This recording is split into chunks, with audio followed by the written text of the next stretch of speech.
안녕하십니까. 조국혁신당 대표 조국입니다. 매우 참담한 심정으로 이 자리에 섰습니다.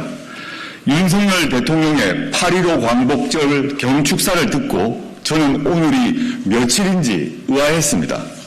일본 제국주의 침탈과 위안부, 강제징용, 독립투사들에 대한 위로, 일본에 대한 사과 요구는 단 한 줄도 없었습니다. 대북 메시지만 가득합니다. 현충일이나 6.25 메시지인 줄 알았습니다. 제 기억에는 뉴라이트디 숭앙하는 이승만, 박정희 대통령도 광복절에는 독립투사와 그 유가족을 위로했습니다. 다른 보수 대통령도 위안부와 강제징용에 대해 일본 측 사과와 해결을 촉구하는 내용을 담았습니다. 윤석열 대통령의 경축사에는 일제에 대한 문제 제기가 없습니다. 일본은 더 이상 수탈과 인권 유린 등 강경기 잘못을 사과하지 않아도 된다는 면죄부를 오늘에 준 것입니까? 그리고 자기 딴에는 대북 독트린이라고 해놨던데 어처구니 없는 말만 가득합니다. 눈길을 끄는 대목이 북한 주민들이 다양한 경로로 다양한 외부 정보를 접할 수 있도록 정보 접근권을 확대하겠다라는 메시지입니다. 최고위원 조인정입니다. 이건 대북 확성기를 더 크게 틀겠다는 선언입니다. 대북 전단을 막기는커녕 부추기는 발표입니다. 이 문제로 국지적 갈등이 생겨도 어쩔 수 없다는 것입니다. 전쟁을 불사하겠다는 선언에 다름 아닙니다. 접경지역 주민들은 오늘부터 밤잠을 주무시지 못할 겁니다.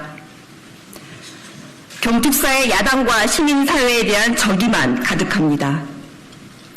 자신들을 비판하는 이들을 향해 허위 선동과 사이비 논리, 흉기, 반자유 세력, 반통일 세력, 검은 선동 세력이라고 합니다. 국민께 여쭙겠습니다. 지금 대한민국에서 가장 자유로 겁박하고 통일을 방해하는 세력이 누구입니까? 입틀막하고 수사하고 압수수색하고 시장에 개입하는 등 자유를 억압하는 이들이 누구입니까? 통일 의지는 눈꼽만큼도 없는 극우 유튜버를 통일부 장관 자리에 앉힌 정권이 누구입니까?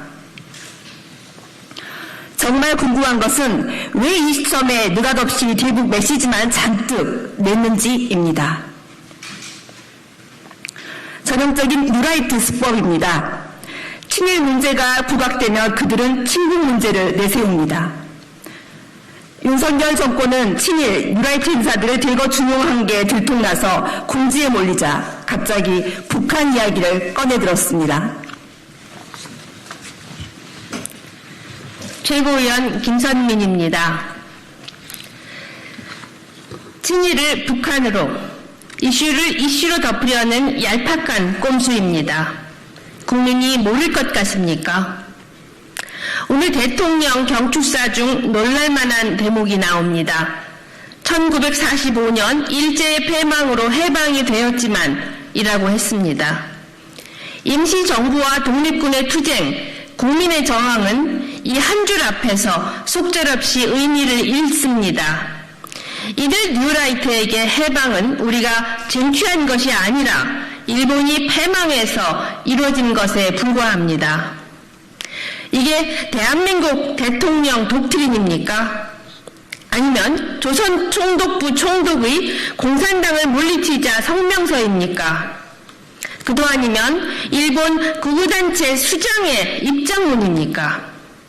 이쯤 되면 윤석열 대통령은 뉴라이트, 친일파 숙주가 아니라 몸통이라고 봐도 무방할 것 같습니다. 이종찬 광복회장이 하신 말씀이 있습니다. 피로 쓴 역사를 혀로 지울 수 없다. 윤석열 대통령에게 크게 들려주고 싶습니다. 친일파 밀정 정책을 모두 폐기해야 합니다. 국민 혈세로 월급을 받는 자리에 앉는 매국노는 쫓아내야 됩니다. 이 정권은 안 그럴 것 같습니다. 그래서 저희가 할 수밖에 없습니다. 다른 야당, 시민사회와 연대해서 저희가 해내겠습니다. 3년, 3개월, 아니 3일도 너무 깁니다.